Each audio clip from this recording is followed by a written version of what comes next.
ASEAN உச்சநிலை மாநாட்டில் பங்கேற்பதற்காக அமெரிக்க அதிபர் டொனால்ட் ட்ரம்ப் இன்று மலேசியா வருவதை எதிர்த்து மோட்டார் சைக்கிள் அணிவகுப்பில் பங்கேற்ற சுமார் 50 ஆர்ப்பாட்டக்காரர்கள் நேற்றிரவு போலீசாரால் கைது செய்யப்பட்டனர். இரவு 10 மணி அளவில் போராட்டக்காரர்கள் கோலாலம்பூரில் உள்ள அமெரிக்க தூதரகத்தை கடந்து ஊர்வலமாக சென்றனர். பாலஸ்தீன கொடிகளை ஏந்தியபடி சென்ற சிலர் இஸ்ரேலுடனான அமெரிக்க உறவுகளை விமர்சிக்கும் கோஷங்களையும் எழுப்பினர். மலேசியாவே எழுந்து வா, டொனால்ட் ட்ரம்பை விரட்டியடி என்று போராட்டக்காரர்கள் கூச்சலிட்டனர். எனினும் அமெரிக்க தூதரகத்திலிருந்து சுமார் 100 மீட்டர் தொலைவிலுள்ள மினாரா தாபோங் ஹஜிக்கு முன்னால் உள்ள சாலை தடுப்பில் அவர்கள் கைது செய்யப்பட்டனர்.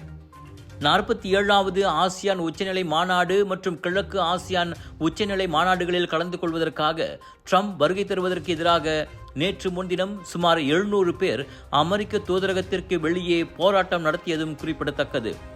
இஸ்ரேலும் அமெரிக்காவும் நெருங்கிய பங்காளிகள் என்பதால் ட்ரம்பின் வருகை பாலஸ்தீன ஆதரவாளர்களை கடும் அதிருப்தியில் ஆழ்த்தியுள்ளது.